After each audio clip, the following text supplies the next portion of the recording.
اور سب سے بڑی بات یہ ہے کہ اللہ کا سب سے بڑا عذاب کیا ہے؟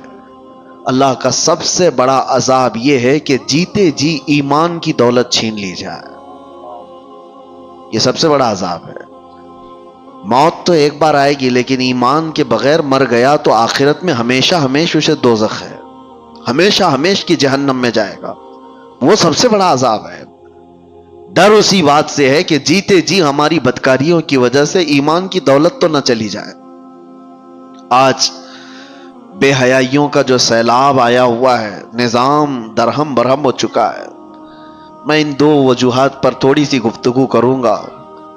آج جمعہ میں بھی میں نے آپ سے یہ گفتگو کیا تھا کہ دل میں کانٹے چبھ رہے ہیں، کلیجہ منہ کو آتا ہے جب حالات اپنے محلوں کے اس طرح کو سننے میں آتے ہیں کہ بدکاریاں اتنی بڑھ گئی کہ بھائی اور بہن کی تمیز ختم ہو چکی ہے.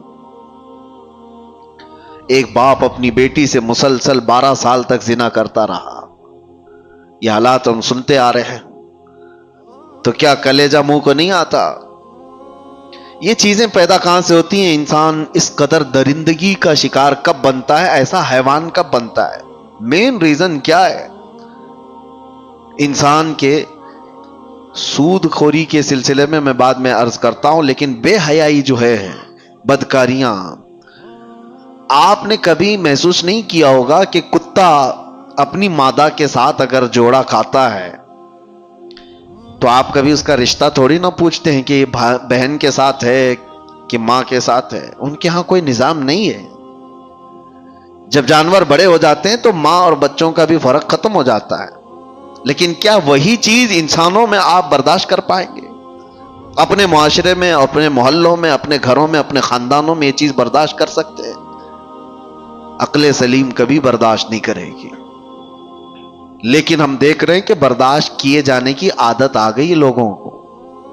یہ سب دیکھ کر کے ہنس کر کے گزر جاتے ہیں. اب تو بڑے بڑے حادثات پر آپ صرف اور صرف ایک سٹیٹس دن بھر لگائیں گے، اس کے بعد ہو گیا. بڑے بڑے حادثات صرف اور صرف ایک دن کی نیوز بن کر کے ختم ہو جاتے ہیں.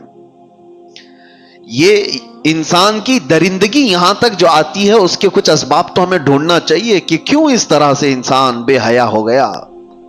سب سے پہلا ریزن ہے اس کے رزق کا، اس کے کھانے کا. گاڑی میں جیسا پیٹرول ڈالو گے ویسی ہی گاڑی چلے گی. ایک ٹنکی ہے چھت پر رکھی ہوئی ہے، اس پر جیسا پانی آپ فل کرو گے، نیچے جس ٹوٹی کو بھی کھولو گے